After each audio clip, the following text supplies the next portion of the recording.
ఈ అవకాశం ఇచ్చిన దేవాదేవునికి కూడి వచ్చిన మీ అందరికీ పేరు పేరున ఈ మధ్యాహ్న కాల సమయంలో అందరికీ శుభములు. నేను చెప్పే సాక్ష్యం ఏంటంటే, నా జీవితంలో ఇది ఒక మొట్టమొదటి సాక్ష్యం. నా పర్సనల్ లైఫ్ గురించి కాకపోయినా మీ అందరికీ తెలిసిన విషయమే. ఈ నెల మొదటి వారంలో ఎలక్షన్ నోటిఫికేషన్ వచ్చింది. మీకు అందరికీ తెలుసు, స్థానిక సంస్థల ఎలక్షను. యాక్చువల్గా నాకు మండల స్థాయిలోని, జిల్లా స్థాయిలోనే అవగాహన ఉంది. గ్రామ స్థాయిలో ఎలాంటి అవగాహన లేదు. నా ఊర్లో కూడా ఎలాంటి అవగాహన లేదు రాజకీయం మీద. జిల్లా స్థాయిలో రాజకీయాల్లో యాక్టివ్ ఉన్న నేను, యూత్ స్థాయిలో యాక్టివ్ ఉన్న నేను. నాకు చాలామంది ఫోన్ చేసినా నేను ఎవరికి రెస్పాన్స్ కాలేదు ఫస్ట్లోని. ఎందుకు అంటే, ఏమో అక్కడ పరిస్థితులు ఎలా ఉంటాయో, పరిణామాలు ఎలా ఉంటాయో, మనం కమిట్మెంట్ ఇస్తే ఆ కమిట్మెంట్ తప్పితే తర్వాత పరిస్థితులు ఎలా ఉంటాయో అనేసి చాలా ఆలోచించా. కానీ ఇద్దరు వ్యక్తులు నిలబడతారు, అందరికీ తెలిసిన విషయమే. టీఆర్ఎస్ కాంగ్రెస్ పార్టీ నుండి ఇద్దరు వ్యక్తులు నిలబడ్డారు. ఒక అక్క ఫోన్ చేసి, తమ్ముడు ఇట్లా అవకాశం వచ్చింది, నువ్వు చెప్తే నేను నిలబడతా అంటే, అదేంటక్క, నాకు అక్కడ పరిస్థితులు తెలియవు, నేను ఎట్లా నీకు చెప్పగలను అంటే, లేదు నువ్వు ఉంటే నేను గెలుస్తా, నువ్వు చెప్తే నేను గెలుస్తా అంటే, సరే అక్క, నీకు ఆ నమ్మకం ఉన్నప్పుడు నువ్వు పోటీ చేయి, నేను వెనకుంటా అని నేను భరోసా ఇచ్చా. అయినా కానీ నాకు నమ్మకం లేదు. ఎందుకంటే అక్కడున్న సమీకరణాలు వేరు, రాజకీయ పరిస్థితులు వేరు, అక్కడున్న వ్యూహాలు వేరు. నేను మీ నోటిఫికేషన్ వచ్చి 3 రోజులు అవుతుంది అండ్ నామినేషన్ వేశారు. అసలు ఎవరెవరు నిలబడుతున్నారు అక్క అని అడిగితే, ఇట్లా బీఆర్ఎస్ పార్టీ నుండి నేను, కాంగ్రెస్ పార్టీ నుండి ఇలా పలానా అక్క నిలబడుతుంది అని అంటే, అక్క నేను చెప్తున్నాను మనస్సాక్షిగా, నా సొంతంగా చెప్పట్లేదు, కానీ నాకు వచ్చిన ఆలోచన చెప్తున్నా. అవతల వ్యక్తి డిపాజిట్లు లేకుండా నువ్వు గెలుస్తున్నావు అక్క అని ఫోన్ పెట్టేశాను. ఆమె సంతోషపడ్డది.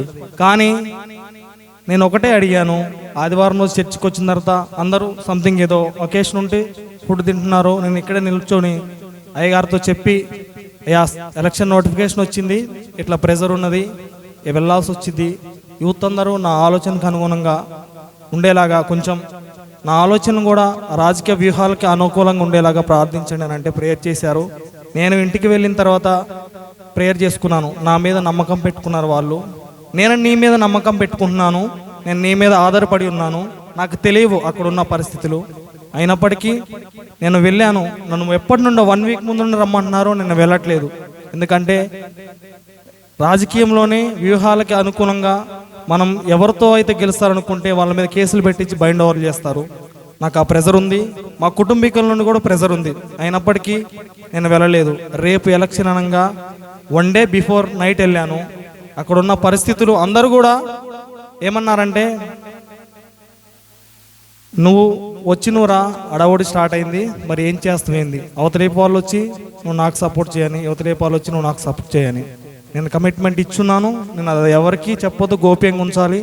సరే అన్న, ఓకే చేద్దాం, అవతలేపు వాళ్ళని డిసప్పాయింట్ చేయదు కాబట్టి చేద్దామని అన్నాను. కానీ నా కర్తవ్యాన్ని నేను నిర్వర్తించాలి కాబట్టి విజయవంతంగా అధికార పార్టీకి, పోలీసు యంత్రాంగం అందరూ అనుకూలంగా ఉన్నారు. నా తరపున ఎవరు లేరు, నా తరపున ఉన్నది నా దేవుడు ఒక్కడే అనుకున్నాను. కానీ డిపాజిట్లు రాకుండా 33 ఓట్ల మెజార్టీతో గెలిచి నేను బయటపడ్డాను. ఇది మాత్రం నా దేవుడికే సొంతం. నేను ఏ మాట అయితే నాకు ఆలోచన ఇచ్చింది ఆ దేవుడే, ఆలోచన నెరవేర్చింది కూడా ఆ దేవుడే. 33 ఓట్లతోని మా ఊరు చరిత్రలోని మొట్టమొదటిగా అన్ని వార్డులు మేమే కైవసం చేసుకొని, వాళ్ళకి ఏ వార్డు కూడా గెలవనీయకుండా, అంటే ఒక వార్డు వాళ్ళు గెలిచినప్పటికీ మా ఊళ్ళో ఉన్న కొంతమంది రిలేషన్ అని వాళ్ళ అవతలేపు వెళ్ళి ఆ ఫ్యామిలీ ఓటింగ్ పట్టడం వల్ల ఒక వార్డే గెలిచింది. మిగతా 7 వార్డ్స్ కూడా మేమే గెలిచినాము. ఈ గెలుపుని నా గెలుపు కాదు, నా ఏసై గెలుపుగా నేను భావిస్తున్నాను.